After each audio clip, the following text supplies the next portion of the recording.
guys. Thank you all very much for being here, and thank you, Photoville, for having us.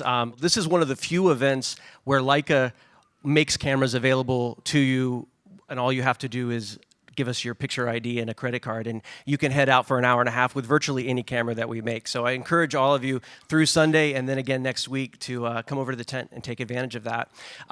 As Amy mentioned, I'm the manager of the Leica Academy in North America, and what that means is we run about 40 different kinds of workshops across the country every year, and one of the most common things we are asked by emerging photographers or young photographers is, what should I do a project on? How do I start? And I cannot think of a better example of a way to begin than the two photographers that I have the pleasure to introduce this afternoon, because we often say, figure out what you're passionate about, figure out what you care the most about. What do you have access to that others don't?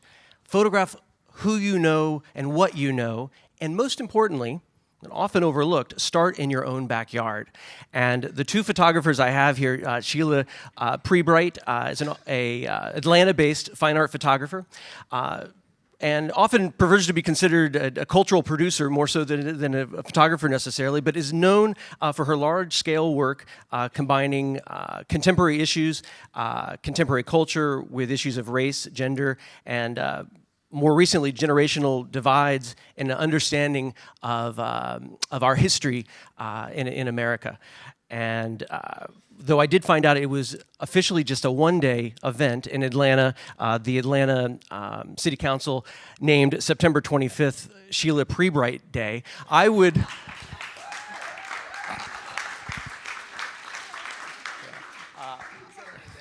would encourage all of you to write that down, and on September 25th, hashtag Atlanta and Sheila Pree. Absolutely. Danny Wilcox Frazier has been dedicated to documenting the triumphs and the struggles of rural communities, both in his home state of Iowa and abroad, since the very beginning of his career. His landmark book, 2008 book, Driftless, with a foreword by Robert Frank, frankly is a book that any aspiring documentary photographer needs to have. And as one of the newest members of 7 Photo Agency, you will not only see his long-term projects, but occasionally you will see his assignment work for the New York Times and Mother Jones, among other magazines. Without further ado, I want to just set up that this is a chance to see both of their work and then have a conversation, which is something that in our current state of America, we seem to talk a lot at each other. So I'm really excited for them to share not only their work, but for you to share the questions that you have at the end of the talk. And actually, you know what? I have a video. Let's start with a video. I'm here to tell our stories, to try to show a different side of showing the pain of what's going down in the communities. I don't think people understand how difficult rural life is for the majority of people who live in these remote communities.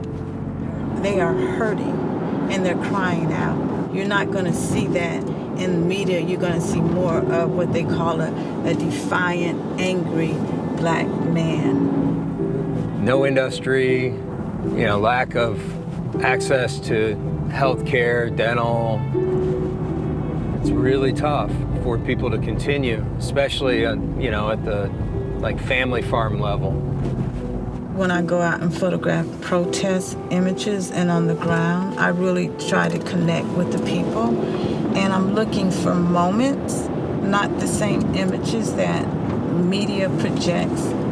These young people are screaming and yelling out because they're sick and tired of being sick and tired.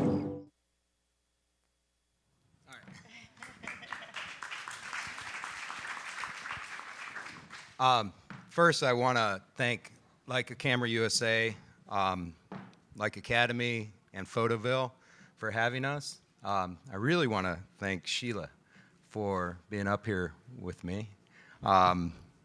And that quickly is a clip from, and I want you to talk about it a little bit that day. Why me? Yeah. But Henry Jacobson was the director of a documentary where they followed multiple photographers on election day. I can say that that was, I mean, one, the day itself was horrific. But to have a film crew like there as you're doing your job, it was one of the most, difficult things I've done.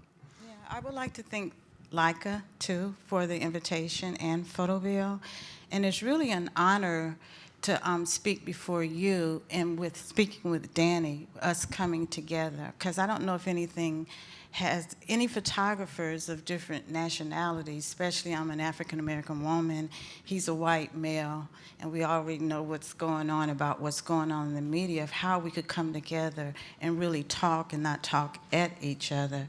And Danny is the one that invited me in the documentary, and that's where I met Henry.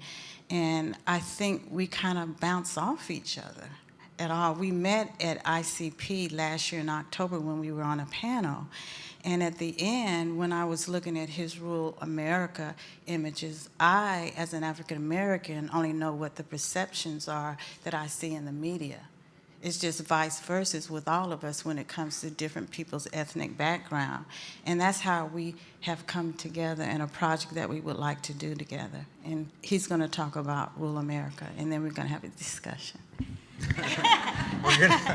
We drew straws on who got to go second. So we're fighting over who, right. basically. So I lost that. I'll show work first. I'm just gonna show a little bit of a project, but I'm gonna frame all of my work in rural America. So as Tom said, I'm from small town Iowa, and I've been for 15 years looking at the impact of population decline across rural counties, mostly Midwest, Great Plains. Rural counties only make up 16% of the U.S. population now. That's down from 72 a century ago, 72%. So, it's not much of the American population anymore. 16% is not enough to elect a president, but I also will not defend rural America because the statistics show us they did show up en masse for Donald Trump. So the best way for me to frame the isolation and neglect, because I'm mostly concerned with the emotional landscape, not necessarily the physical landscape. Yes, it's present always in my photography, but the emotional landscape. I take all my lessons from my subjects. I met Harry and Helen Phelps, who are projected here, on Election Day in '04, and Harry was holding his wife's hand as they came into this one-room schoolhouse where I was photographing, and he helped her vote. And I had made eye contact with him, and I knew it was okay to photograph. He'd give me that that signal, the body language, and I followed them out after they were all done, and I said, I'd love to talk to you. And he was like, well, wait a minute, I'll help my wife into the car and then we can talk. He told me then, after he helped Helen into the car, that she has Alzheimer's. And I was like, well, I wanted to talk to you because some of the workers at the polling station said that you farm alone, that all your kids had left. And he was like, yeah, I told them all to leave. There's no future in farming. And I'm like, I'm looking for someone, an elderly couple who are all alone on their farm. I'm working on this book, and I would really love to come photograph you all.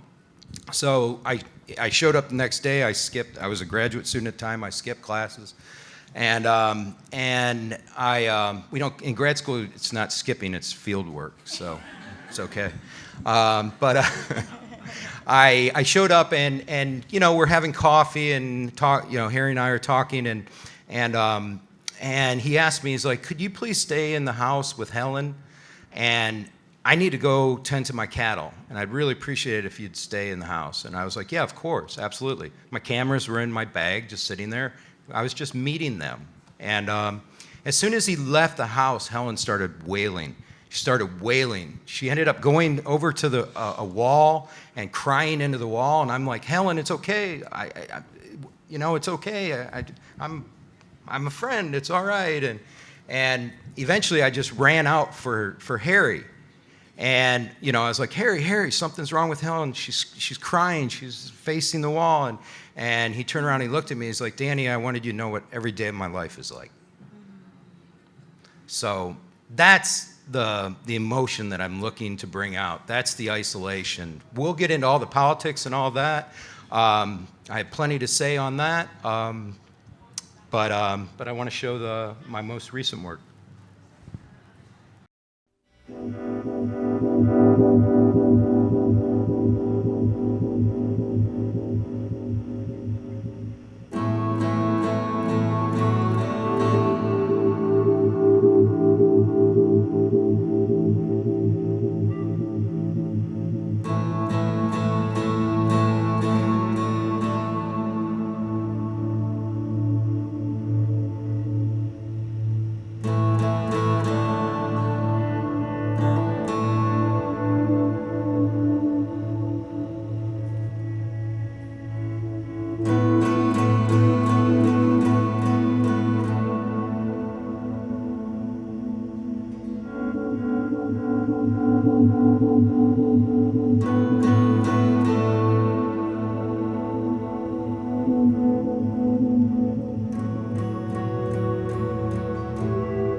it's me next. I'm going to talk through mine a little bit and then go to silence so you can look at the photographs. I don't know if he started it yet. The first image. The first image I'm going to talk about before I get into the work is the teddy bear. Everybody are familiar with the teddy bear, right? When we were small, I know that my parents bought me a teddy bear, and it stands for strength and courage. And this image I took was at Freddie Gray's. I went around the country, Ferguson, Baltimore, started in Atlanta and Baton Rouge, where I documented protests with police brutality. And this is one of my images from Baltimore. And that image really resonated with me because when I got into West Baltimore, I met this woman. I was really intrigued about the landscape, not the what was really going on. And I was like, God, we're in a third world country. This looked like a third world country. I've been to Detroit, but something was different for me with Baltimore. And I got totally cursed out, said to get out. We don't want you here, white folks here, or the media here. The only time when you're here, you want to talk about something negative. So I said, what am I going to say? So you have to think fast on your feet. And I'm kind of like a little childish, like, you know, and told them that I'm from Atlanta, Georgia, the home of the civil rights movement. I'm here to tell your stories. They looked. They said, okay.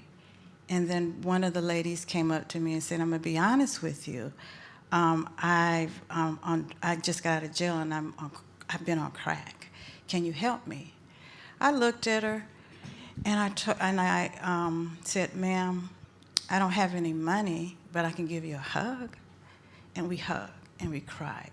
That's the moment that I knew that I call my body of work 1960 now, because there's nothing different that the young people that I've been on the ground with is different from the elders. They're fighting the same fight. So, but before that, I was in my studio because these are young activists that I wanted to show, and I took out all of the environment. And these are a lot of the people that are running the movement, and it's from the LBGT community. This is Pree Newsom. She actually took down the Confederate flag. Kwame Rose. Devin Allen. Because with my work, I look at it as a love movement, believe it or not. We all talk about love. Everybody's talking about love right now. But before we can have love, this is, if I could say it like this, we have to have the justice, and we have to see the beauty in it before we can have love. That's why Black Lives Matter.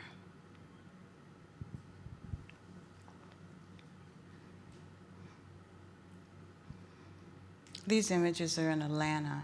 And in this image right here of a young male, and he's crying, you don't see images like that in traditional media of a black male with tears coming down his eye. What we see is the anger and the defiance of a black male. I look at this image as hurt. That's Mike Brown Sr.'s father. I catch moments in my work. I look at them as portraits because that's kind of like my background for fine art photography. So when I go on the streets, that's what I look at. I try to catch moments. That's in West Baltimore.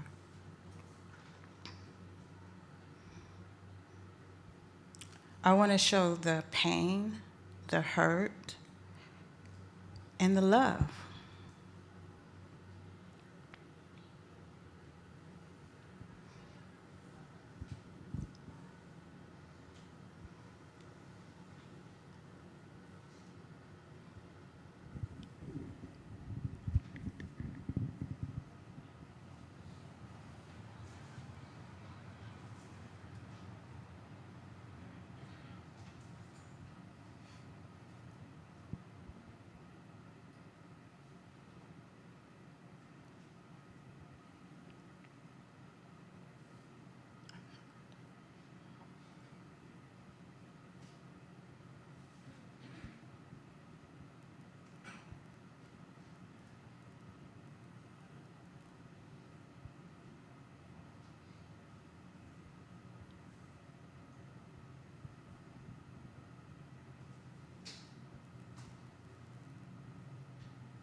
Facebook won't save us.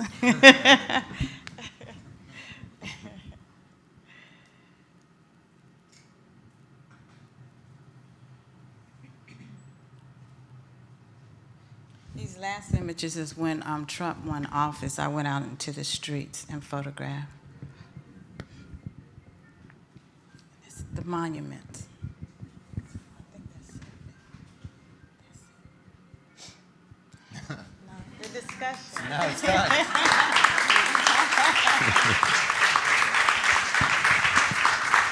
Tom put that in there for me, right?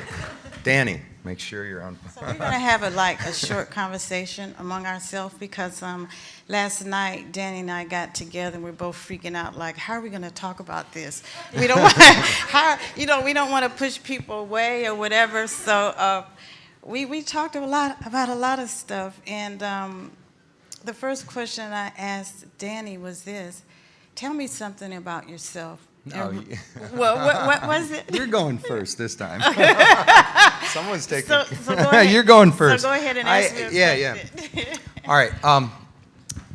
I mean, you know this. We talk about. We're on the phone constantly, and most of the time it's just whatever the news is of the day. We're like each other's outlet, Right. and but your body of work, Suburbia, is like I've so connected to that work like right away when I saw it, because it was the problem that I feel for rural people is they where I'm from, these kind of remote communities or where I mostly work, they don't have access to like understanding at a deep personal level like what it is that African Americans deal with on a daily basis. And here I'm loving this body of work, and we're talking about it, and then you brought up, you started talking to me about the reception of this body of work, and this was something that, even as someone who's taught at university, with a graduate degree, like, but I'm still removed from this experience. I didn't grow up in the South. I didn't grow up in, back to the just woman one. land, yeah. Geez, I have just more people making It's out a and body doing of all that. work that I There we created, go. in 2006, and I called it Suburbia. I didn't call it African American Suburbia. I called it Suburbia. I won a major an award at Santa Fe Prize. It's called Center now, and I had to go. Danny was kind of shocked when I told him the story. I want to talk about W.E.B. Du Bois. He came up with the concept of Talented 10, where black men would get out into the world and where they would educate themselves, do writings, books, and what am I trying to say? And participate in social change. And we all want to perceive ourselves. That's the American dream for everybody. So there's no different from an African American. So I wanted to talk about the invisibility of Black America, because when President Obama became president, he was actually part of that. I look at him as the Talented 10. He wanted to bring hope and change, but I don't know if we were ready for that at all, okay? And so with the Suburbia work I was telling Danny about was that when I went there, I had to speak before individually, so curators, photo editors, and this is the environment that I was raised in. I am a daughter of a soldier, and that's my environment. So, and I'm not, like, when artists, we put this work out and everybody's gonna understand it. No, they're not. They're not gonna understand it. So when I went there and I had to talk to people individually about the work, I got a headache, because they were telling me that one publisher said, you don't have enough signifiers in this work to show that these are Black homes. I see books. They got books. I don't see a TV. And I was like, oh my God, we living in the 21st century. I was like, oh my God, people still think like that. So it shows you how powerful an image is in one's unconsciousness. And when I was telling Danny that, he was kind of blown away. He was like, I didn't know that, but it's the truth. It's the truth about that body That of work. that was the reaction that you got. Yeah, I would have, you know, I was blown away by that fact that like people would come to you with that kind of reaction, and you know, but then I had to like start thinking about it a little deeper, and you know, and thinking about that lack of interaction or even that lack of exposure that a lot of people have, and you know, I want to bring up, you know, it kind of, this depressed me. A subject, you know, we like often keep in touch via Facebook, and I was on, you know, one of my friends who I might see on a trip coming up to the Badlands, and I just wanted to see what was going on. He and his girlfriend had a baby, and I, you know, just wanted to see photos of the baby, and anyway, he had this post, you know, like, where it was very defensive about white privilege. He's very poor. I mean, you know, this rancher in the Badlands is, I mean, it's, I stay in his trailer when I'm there. It's as rough a conditions as I've ever been in, but he just doesn't have a perception of, because he put on his Facebook, he was like, you know, I never enslaved anyone. I don't have white privilege, you know, and it's just that lack of understanding. It's a lack of, you know, understanding that someone who, you know, wins a prize is recognized by our industry, you know, but yet you then go and experience all of this, just like, you know, you told me the story about your father. And you know, I guess now I'm like, maybe going to force you to tell that story, but Yeah. you know, being a military family myself, that just like shocked me, and you know, so it's that lack of connection, back and forth, interaction. You know, these isolated communities. I think this friend of mine, I don't think he's you know, subject of mine. I don't think he's a bad person, but it's like a lack of understanding. So he was really upset about he's looked upon as white privilege when people talk about white privilege. Absolutely. So That's what he feels. how do you feel about that? Well, I Because mean, you're a white male in an industry in photojournalism, and they were saying that it needs more diversity. Okay, Absolutely. You Absolutely. can't tell And those stories. you know, I'm so far removed because of the academic community that I'm a part of. Mm-hmm. You know, that sometimes I forget that there's that sentiment back in the towns that, you know, the town where I'm from and these towns I work in, and you know, so I live in Iowa City. You know, we call it 20 square miles surrounded by reality. Very progressive university town. You know, and I've had the fortune of, you know, living and working and raising my family in a diverse community.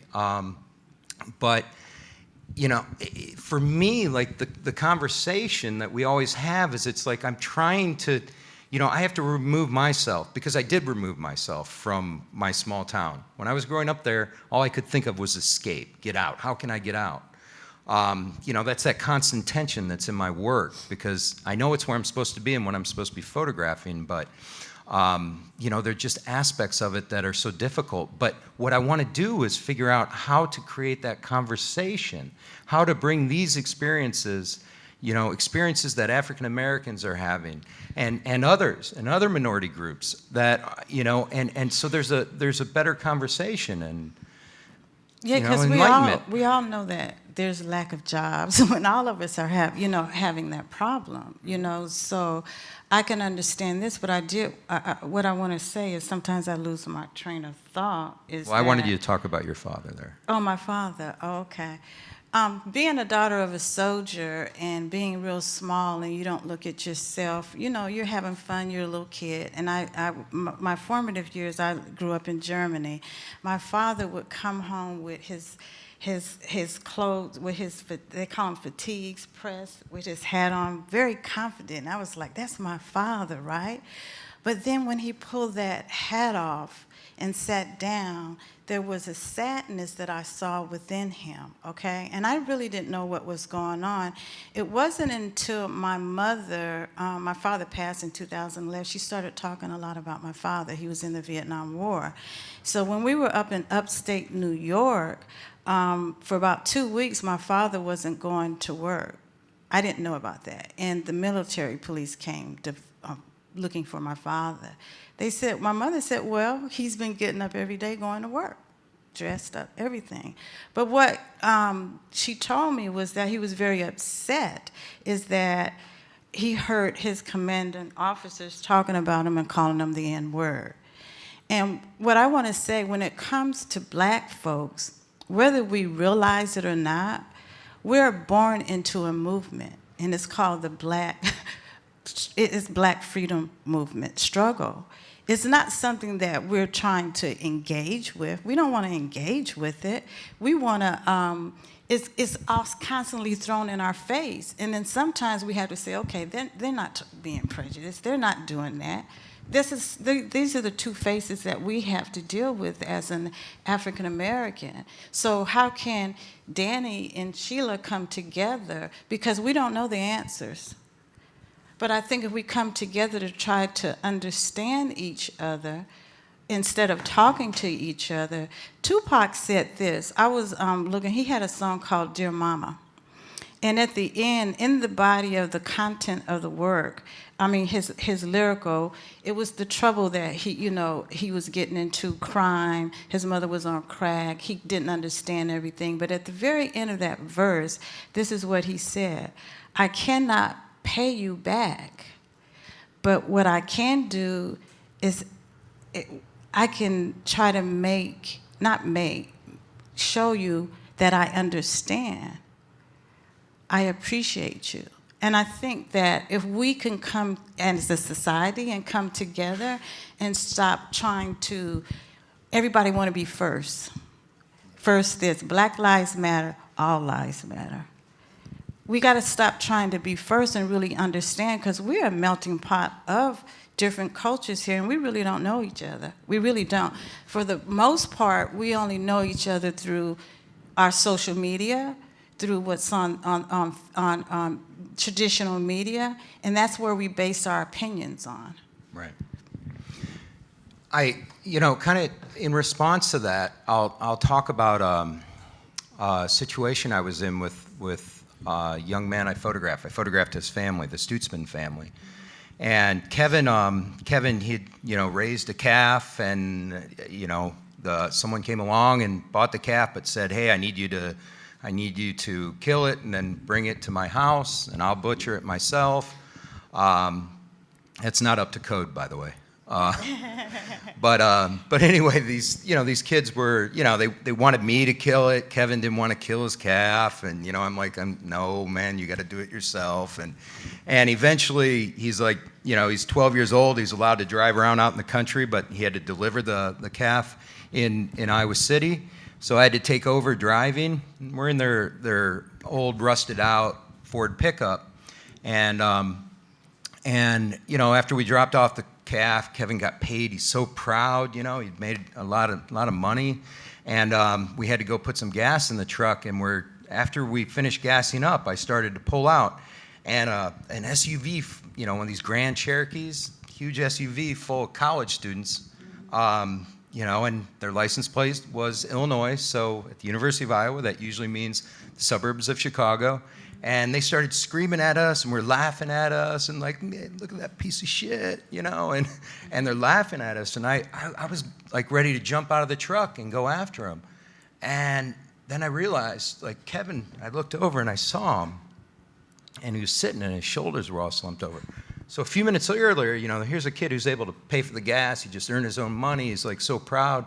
And then, that class, that economic class. And, and those are the stories out in these small towns that I've had access to. And those are where I see a connection between, the populations that you work with. You primarily work with, and that's what I, want us to be able to, in the work that we do in the future, like bring out, like the connections between, and it is economic. Economics are a huge part of this. It's wealth consolidation. That's the issue here. Because Martin Luther King, he did the Poor People campaign, and he talked about it was easy. I'm paraphrasing, you guys. It was easy to desegregate, a counter, black and white. But he said now we're dealing with hard economic issues. And regardless of race, of color, he was trying to bring everybody in, poor people, because it was economic injustices. Yeah, so I do, but one question I want to ask you, because when we were talking last night, I asked you, what does rule mean? And you blew me away about what you were telling me about it, because for me, and I've never lived in that environment, when I think about rural America, I think about redneck. I think they don't like black folks or anybody else that's not white, okay? And I can't understand why, I'll say the word white privilege. How can, they're white, so why are they like that, okay? And what did you tell me? Well, it goes, that's so, we could talk about that for too long, and we got to get some questions here. You're talking about a percentage, though. That you made a point. You were saying back then, I don't know what year it was, you said 76% of America was rural we're just America. talking about, when what I was talking about earlier, the amount of the U.S. population that lived in rural areas, and the fact that, a lot of those were, that was when a family farm, in Iowa, the Midwest, Nebraska, 800 acres, could sustain, even 400 or 500 acres could sustain a family, very middle class level. And then all the industry that supported now, of course, the mechanization, the industrialization of agriculture, we don't need that many people. So as the jobs went away, manufacturing jobs, no, but what you said, decline. But what you said to me was that they were the people that fed everybody. They were the farmers. Yeah. They were the manufacturers. And that they weren't sense really of pride, poor. Yeah. that sense of pride, that sense of pride that farmers had, that rural communities had, I feel is gone. Harry Phelps, he became an organic farmer in the late 1980s, and everyone thought he was crazy. They're like, organic farming, what?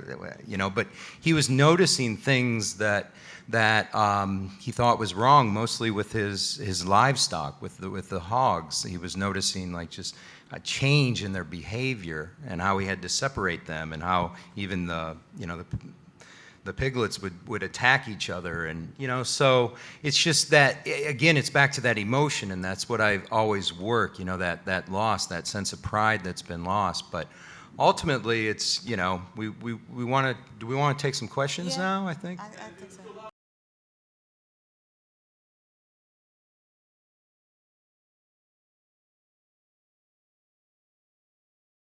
I think it's very positive. Everybody's feeling something, and everybody's in a protest. There's a protest within a protest within a protest. And Donald Trump is playing everybody, from the Democrats to the Republicans, everybody. He's constantly throwing the noise out. So everybody, in a way, is an activist, whether they like it or not, because everybody, where do we have the Women's March? What are all these marches? The climate march for science. Everybody, but we need to come together, you guys.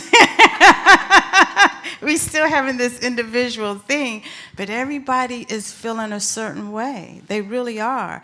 And that's why I'm revisiting a new body of work. I'm bringing it back out, where I did a body of work on the millenniums, because they're the most diverse generation in history and the largest, okay? And baby boomers were just black and white, but they're the most diverse. They don't really look at racism the way that maybe the older generation look at it. And my question back then was, what is an American in the 21st century? I mean, what does it mean to be an American in the 21st century? My question now is, what is an American? And that's how I'm revisiting the work, based on how the new administration, and I'm going to bring it to Art Basel. And for me, I watched I was photographing, following very closely the Senator Sanders campaign, and there was an energy there that I felt. It wasn't in Iowa. It wasn't just young people. It was all age. All ages, and it was a very diverse group of people, and economics were very much part of the conversation. And, I think we're going to continue to be united by this presidency. Of course, he won by the politics of division, but everything from Charlottesville to, when I'm telling you, I travel in regions of the country where, they've been voting red forever. And then I've also gone and done work in other counties where, they're a little more divided, but they did go for Trump. And some of the conversations I'm starting to have are people are realizing that he didn't mean it. He was just saying whatever he had to say to get them to vote. Factories aren't going to come back to a lot of these communities because they weren't lost, to any individual. They were lost to machines. It's called automation. It's like, robots doing it now. Like, they're not just all of a sudden going to change that. Yeah, and it wasn't just rural America that was voting for Trump. I was in Miami right before the storm, and I was speaking to a Cuban woman when we went out to dinner, very upper middle class, and she said, she was quite frank with me. She said, Sheila, I'm going to tell you the truth, I'm a woman, and I voted for Trump because he's a businessman. And I thought he could change some things. She wasn't concerned about the rhetoric. She was just, it's about capitalism. Really, it's really about capitalism. That's all it is. So it wasn't just rural America that was the bulk of it that was funded. It was different levels that voted because of that, yeah. They were voting for their own economic interests. So, yeah, I'd love to open the conversation up, like just us sitting here talking. Please, there's got to be, yeah.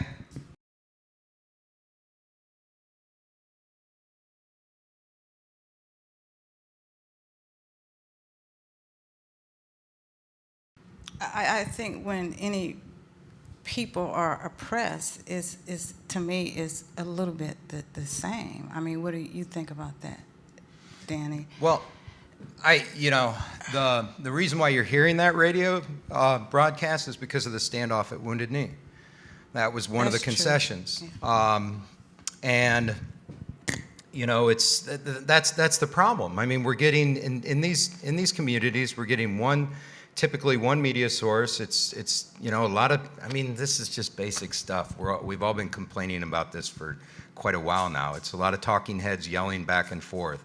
And then someone comes along who, can yell louder than anyone and totally controls and manipulates the conversation. I know that isn't getting directly to what you're asking, but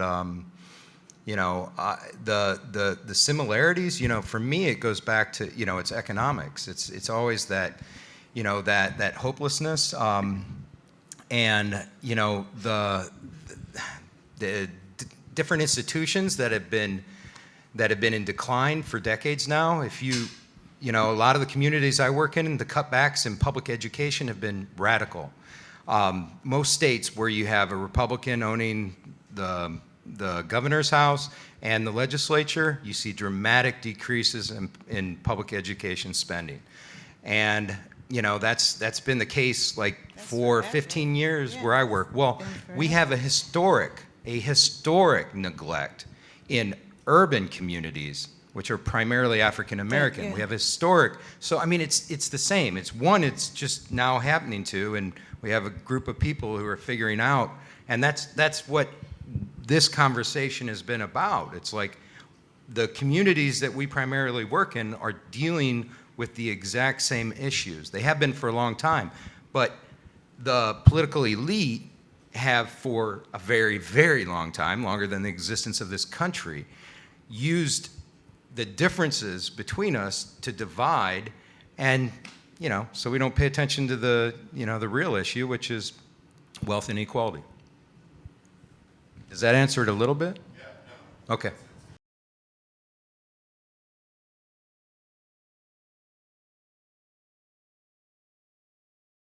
We don't know what it's going to look like. Danny actually, for me as an artist, and I don't know, Danny has to speak for himself.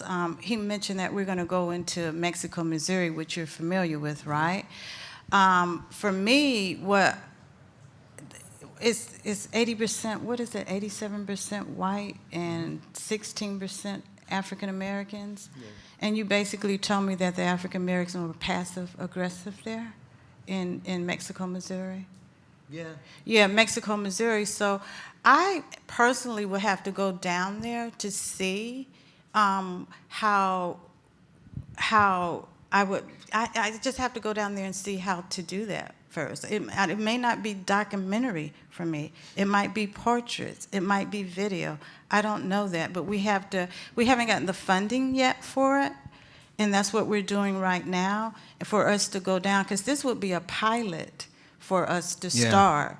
So we don't know what that looks like yet. I mean, part of what we've been talking about in the conversation. So, you know, this is just a conversation. This is like us continuing this conversation now public, instead of just manically on the phone in the middle of the day with just each other. You know, we're like, let's start having the conversation in public. Right. But for me, my work is always done in kind of in isolation. I mean, that's what it's about. Often a single person. And, what I want to do with the work is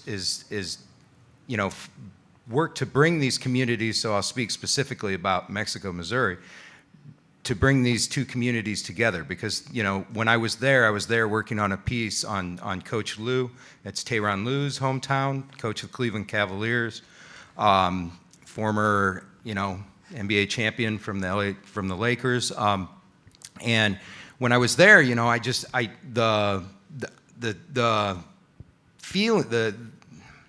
the segregation, the division of the community, I mean, I felt it, and it's so close to Iowa City. It just takes me like not even 4 hours to get there, and yet, just starting to move a little further south, just getting a little closer to that, I felt this real division. So what I want to do there is, I was around a lot of kids who are in athletics and Coach Lou's, family, and we talked a lot about how basketball, because this is a community that basketball and football, they've turned out incredible athletes, have gone on to great college careers, professional careers, and and it's, they're like, but that's the only place there's real interaction.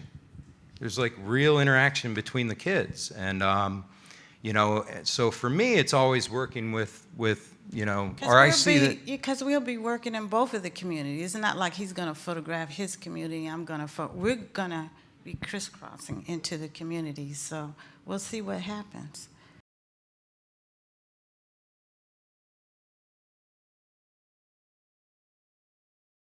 I don't look at it as a transition. It looks what brings me to do, because I was in the studio of the headshot. You saw the white background, and I felt that I needed to go on the ground to find out what's going on, because I feel as African American, I needed to find out what's going on and control the narrative. So it wasn't like a transition for me at all, because believe it or not, when I first started in photography, I'm actually self-taught, and I was in the street. So it was easy for me to do that. So when you look at my work, you will not know that this is a Sheila Pree Bright's work. It's like she's all over the place, but the theme is the same.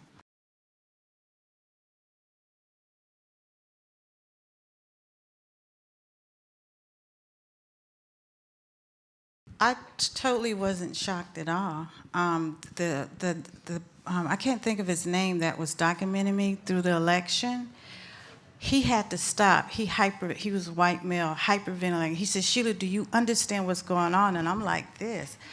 I already knew he was going to win because of the words, "Make America Great Again," and his background, and he comes from reality TV. And it seems like, I don't know this, I have to choose my words carefully, do we ride on the negativity on things in society, and we really are in tune to that? Because if someone like the woman told me in Miami, she talked about how I'm a woman, I voted for Trump because he's a businessman. She wasn't thinking about all the rhetoric. Make my country, what is it, great again? For who? It definitely wasn't for African American people or any other cultures, okay? Maybe it's that 1%, not all of us. So it's the psychology of that. He's doing it right now, you know? So I like I said, I think it's a good thing because it's really challenging, you know, all of us to get out of our comfort zone. Are we going to just stay in our comfort zone? I'd say that we're all in our own little tribe. So it seems like that's why we're coming together, Danny, right? I don't know. Absolutely. I think there was one more back.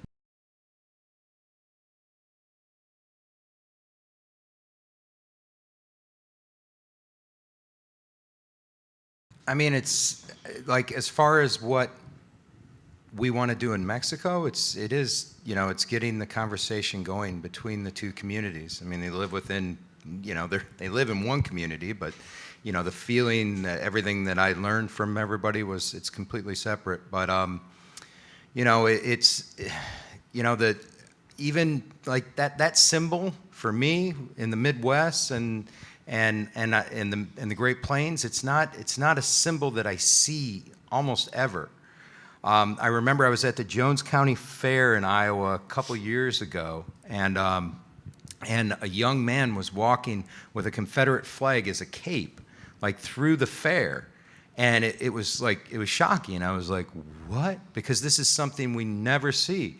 And I started following, and I was just going to make a photograph of that, but what I ended up working to make photographs of were all the people who were heckling him, all these elderly people who understand the symbol. They understand the history.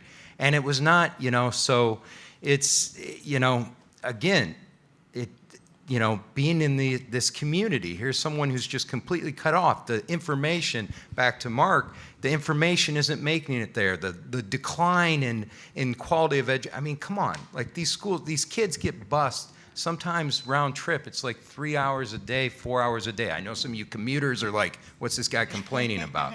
But, you know, this is a long time for a kid to be on a bus. Just sitting on a bus, bumping along on a gravel road to get to school. And, you know, it's just the, you know, the class size, the consolidated schools. I just don't think people have, you know, until, I mean, I'm also an educator. I was thinking about that. You know, it would be good. We need to tell the whole truth, not half-truths. If we want those monuments up, why don't we put in the part of the slavery? Because that's the other half that's not being told. Because those monuments, from my readings, they came during the Jim Crow era. I remember I was not raised in the South, but my parents are from the South. And as an adult, when I came to the South in the 90s in Atlanta, Georgia, I saw the Confederate flags, and I said, Mom, what's going on down here? Because what came to my mind immediately was black males being lynched and what that flag represents. So I don't, in my mind, as a black person, I don't understand how somebody can't understand that. So put them together and let's talk about this if we really want to engage in a healthy dialogue about that. Let's put them together and talk about it, because that's part of history, but the slaves are part of the history too. That terrorism is too. So we could get the young people so they can really, like you were talking about, they can understand their history because they don't know their history. Yeah, I mean, how long did it take before, you know, photographs of the legacy of lynching really, you know, made it into the, you know, into the public conscience? I mean, you know, those photos were put away. We have these other symbols, symbols of the Confederacy, but, you know, so it's, you know, it's back to that, to knowledge and the conversations, and starting it with, you know, as Sheila said. So young watch people. us. Let's see what we're going to do. Thank you. Thanks, everybody. Thanks, Sheila.